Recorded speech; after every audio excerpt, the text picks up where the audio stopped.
Good? All right. What we've learned, at least for ourselves working on this play, is that we feel there is actually a need. I would never say there is a need for my play, but there is a need to still remember what joy and hope and respect and self-esteem look like. This quote comes from an interview of playwright Matthew Lopez done by Bobby Hankinson for TowelRoad.com. I like this quote because I feel like it encapsulates the general energy and message of the play beautifully. My purpose today is to highlight 3 themes featured in The Legend of Georgia McBride and lead you in a discussion about them. To prepare for this speech, I read the play, read reviews of the play, and read interviews of Matthew Lopez done about the play. The 3 themes that we'll be talking about today are identity, belonging, and drag. To begin, let's discuss the theme of identity. My first piece of evidence comes from an interview of Matthew Lopez done by Amy Barbian for Ensemble Theater of Cincinnati. Casey must own his talents and bring discipline to the practice of drag in order to truly blossom. As a result of that, he also blossoms as a husband, as a friend, and ultimately as a father. He becomes, in essence, a fully realized human being, and it's a result of finding something, as opposed to someone, in his life that he cares about so much he is willing to sacrifice himself and his time in order to be the best version of that he can. I really like this quote because it highlights how Casey was able to transform himself into a better man just by finding discipline in what he was doing. As he became a better drag queen, he also became a better human being. My next piece of evidence comes from another Matthew Lopez interview, this time done by Dan Allen for the Los Angeles Blade. This play is my way of looking at that 30-year history in the lives of gay men. It's my way of attempting to understand the calamity that befell the generation that came before mine, and to also explain myself as a representative of my generation to the younger generation just coming up in the world. I love this quote. I think it helps really define what this play means to Lopez and how it helps define himself as both a playwright and a person. My last piece of evidence comes from the play itself. After Jo sees Georgia perform for one last time, Casey says to her, "Georgia is wise and kind and dependable, and for a few hours a day I get to be her and I get to be those things too. And I like how that feels. And so, the way I figure it, if Georgia comes from me, then all those things must be true about me too, somehow. And maybe, if I keep doing this, I can one day be as good a person as she is, and I want to be."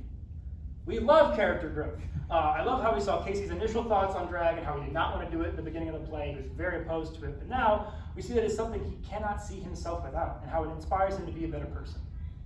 So the question I like to pose for this theme is, what is the most important thing in knowing our identity? What in our life shapes who we are? Now that we've discussed identity, let's move on to our next theme, belonging.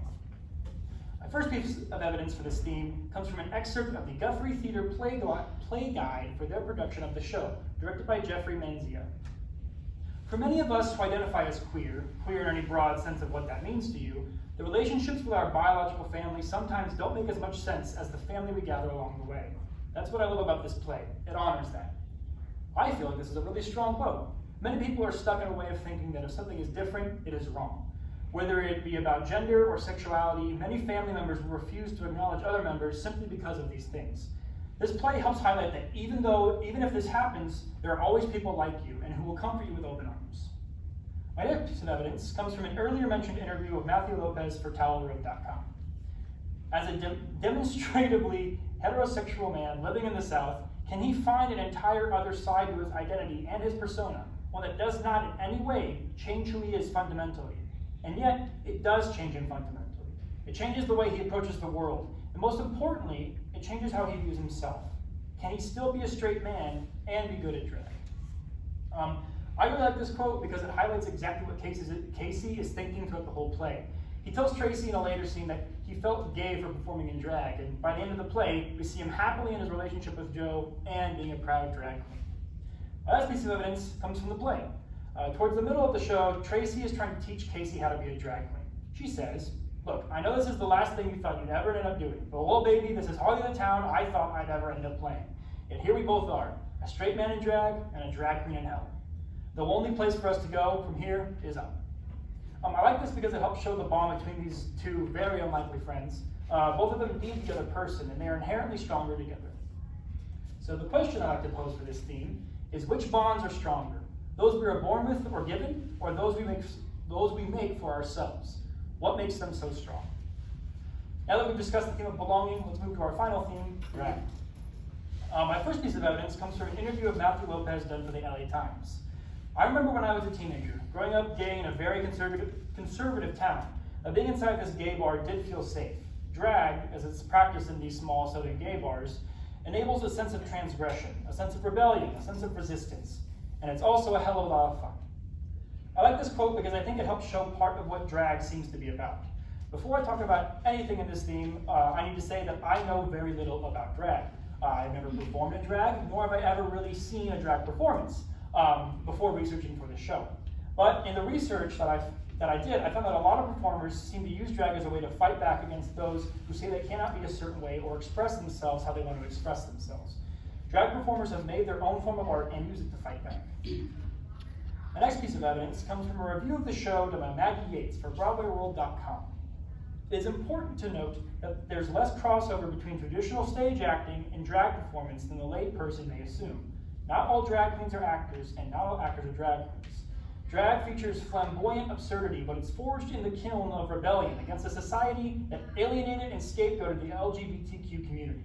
With such a significant legacy of giving the middle finger to societal expectations, often at the peril of the performer, should they run into ruffians, threatened or angered by the lack of acquiescence to gender norms, there's ample opportunity for inauthentic portrayals of drag queens to be a distasteful disaster.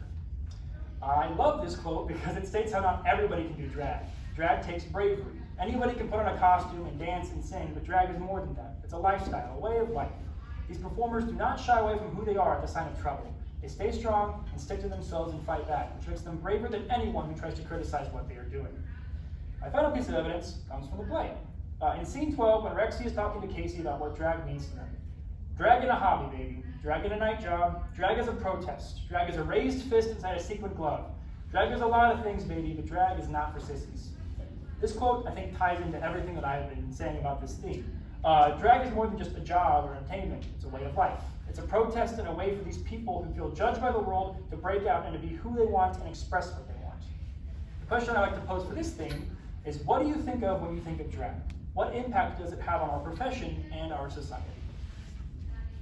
Now that we've discussed all these things, I'd like to invite you all into a dialogue about these things.